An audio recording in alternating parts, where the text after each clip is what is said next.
What's good, YouTube? It's your boy Vaughn. We're back with another banger video. Today, we are reacting to how America found Bin Laden. This should be a banger. Let's get right into it. If you're new, drop a follow, subscribe to your boy, and leave a freaking like, man. Thank you.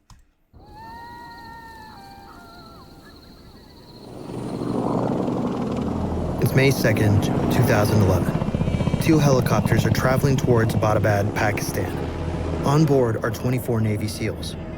Their target is the man behind the September 11th attacks, Bin Laden. The mission is top secret, known only to the highest ranks of the US government.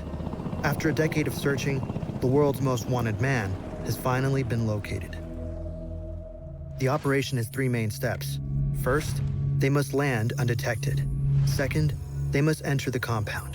And finally, they must eliminate or capture the target. Sounds pretty easy. However, Bin Laden is aware of every threat, so his building is heavily guarded. 12-foot-high walls surround the complex, made of solid concrete, reinforced with barbed wire. The main structure is a 3-story building. Every window is blacked out. Balconies have privacy walls and shades, so high-altitude drones cannot see inside. Buddy's in a pretty secure area, not gonna lie. How are they gonna pull this off? The SEALs are going in blind. After 90 minutes flying across the feet of the Hindu Kush Mountains, the compound is in sight. Now they must land without being detected, although they have a big problem. 18 minutes to target. The White House deliberately withheld information from the Pakistani government, worried that Bin Laden could be tipped off. If spotted, the SEAL team will be treated as hostile forces. To make matters worse, less than a mile away from the compound is a Pakistani military academy that is heavily armed. That's why this plan has been crafted by some of the world's greatest tactical minds. First, they must fly low en route to the compound, decreasing the chance of being tagged by Pakistani radar. Right. Upon arrival, one helicopter is designated to hover over the roof, enabling SEALs to fast rope down and breach the building from above, taking the residents by surprise. Okay. The second helicopter is tasked with deploying another team at the front of the main building, ensuring the assault is conducted from multiple angles, preventing anyone inside from trying to escape. Finally, 3 helicopters are waiting on standby in case backup is needed. As the men sit in the helicopter, President Obama observes from the comfort of the White House. Despite 8 months of planning, they forgot. Where's his eyes at? Why don't they just do an airstrike? One important detail. The first helicopter descends to drop SEALs off onto the compound's roof. While attempting to hover, the pilot loses control and nosedives into the central courtyard. No! The tail of the aircraft breaks into 2. Oh, Seeing this, the second helicopter reacts and safely lands in the Buddy, I'm out. field outside the compound. Luckily, none of the passengers are injured. The SEALs quietly assemble Just a bad landing. We're all good, though. Just a bad landing. We're all good. at the critical points of entry, unsure if they've already alerted everyone inside. The real test is about to begin. While on the ground, it's clear just how self-sufficient the complex is, allowing Osama bin Laden to minimize contact with the outside world. A greenhouse is located to the northeast. Here, vegetables are grown.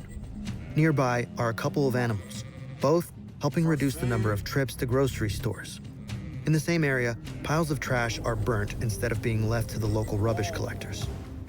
The CIA He doesn't want any of his trash gone through at all. He wants little to no contact with the outside world. Buddy really was just like a low-key terrorist, bro. never observed bin Laden entering or leaving the building, Just a chill guy, I guess. allowing him to remain undetected with his family for over 5 years. Damn! That was until now. After last being sighted in 2001, it took the CIA 9 years to find bin Laden. But your location is available in seconds, exposed to the worst types of people. One team is tasked with breaching the gate that leads to the guest house. Multiple SEAL groups position themselves around various entrance points on the ground floor.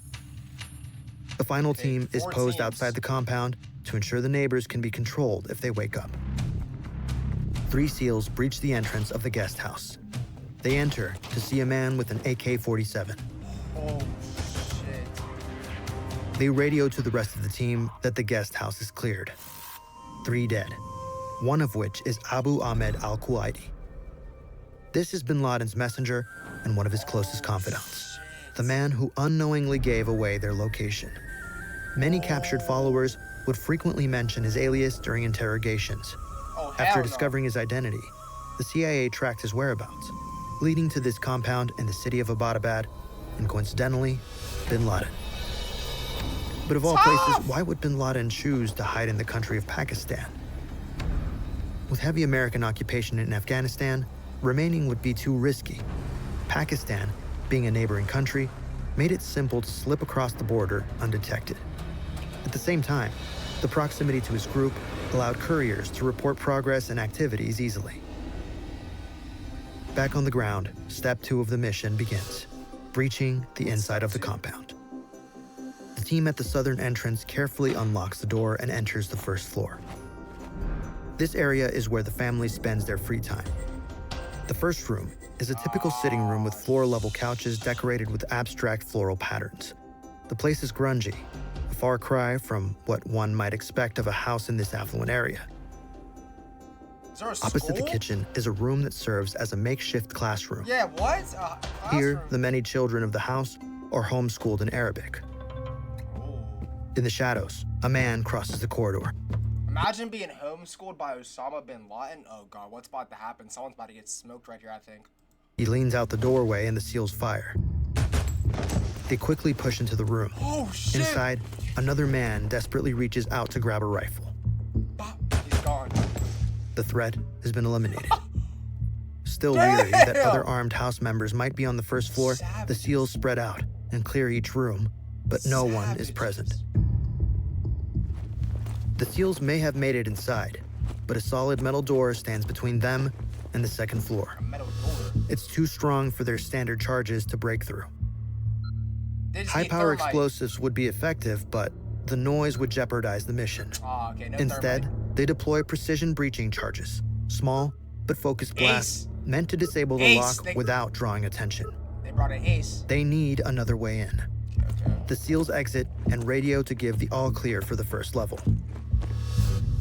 But the mission is far from over, and getting to the second floor poses a complex and potentially deadly challenge. 6 minutes to the target. Okay. The second SEAL team landed outside and arrived at the front of the compound.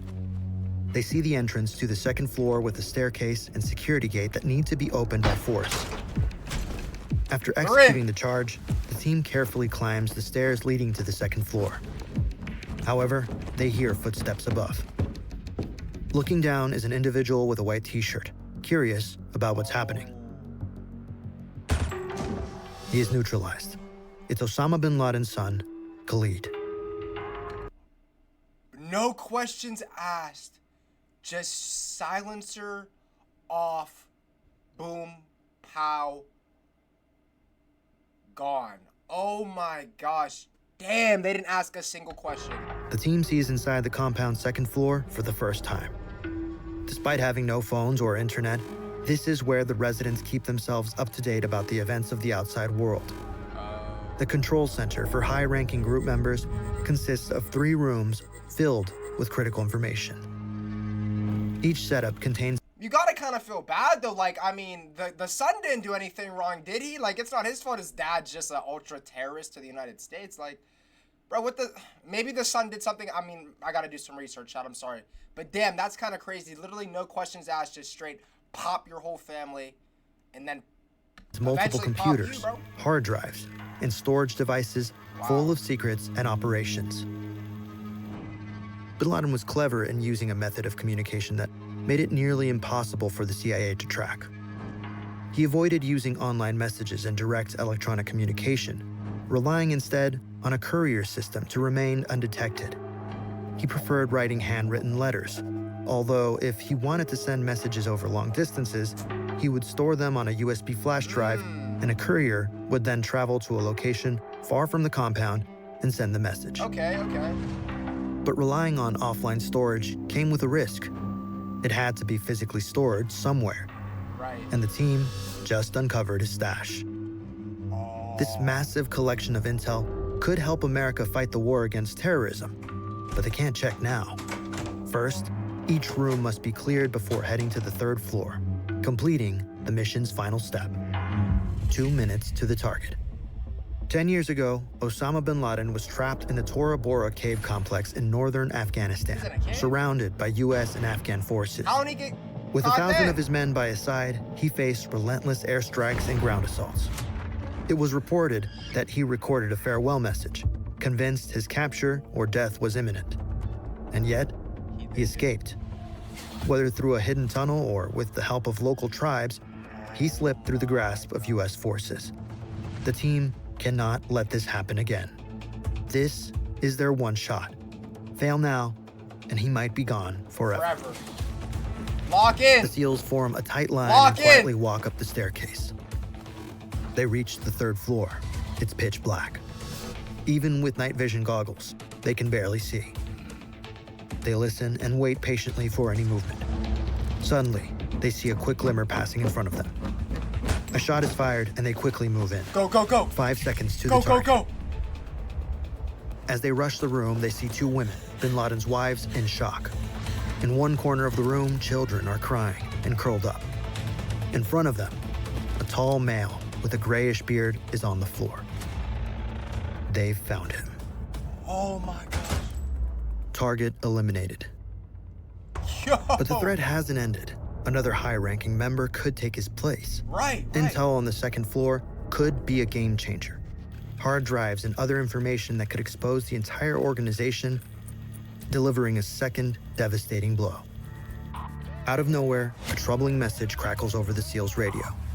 The Pakistan military base nearby has ordered jets to take off for immediate action. They know something is going on. Time is running out. The team quickly starts putting bin Laden's body into a bag. They need to bring it back to the base for DNA testing. The SEALs are confident it's him, although they can't be sure. Right. Few images of bin Laden existed. The most publicized one was taken 14 years ago in 1997. Meanwhile, other team members are on the 2nd floor, securing as much intelligence as possible before the Pakistani military arrives. They take everything they can get their hands on: hard drives, laptops, and phones. With the clock ticking, final checks are made, ensuring nothing critical is left behind.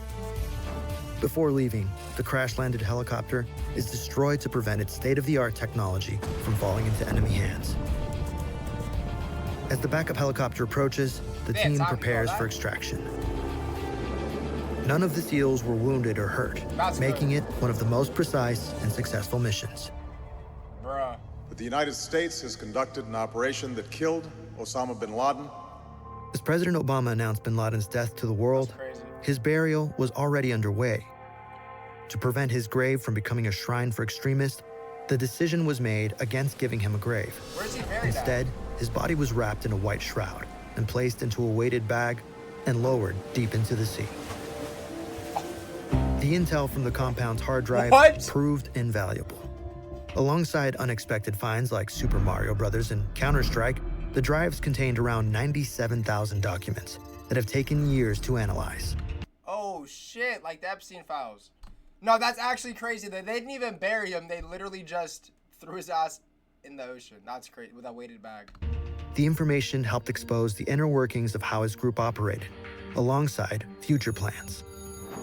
It was around 3 a.m. in Pakistan when the army chief was told about the details of the raid.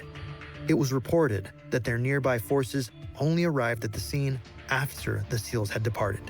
Too late, buddy. In the days and weeks after the raid, the compound would be visited by Pakistani intelligence agencies, locals, journalists, and explorers. It's like a tourist attraction now, right? 9 months after the operation, local authorities destroyed the compound to prevent it from becoming a tourist attraction. Today, damn it. all that is left is a concrete foundation. Let's go visit, chat. Let's go visit. Damn, bro. Nah, that's diabolical, bro. They literally didn't ask any questions. They just shot first, said, F it, we'll ask questions later, bro. W video. Who's this video by again? Atrium, man. Make sure you guys subscribe to Atrium. W video. Yo, chat, I'm not gonna lie. That's a crazy ass mission that they went on, man. In and out that bitch with barely anybody knowing. And whenever someone figured it out, it was already too late. They were gone. They already had his body. Wow. See you guys in the next one. Let me know if you guys learned anything new in that video. Peace.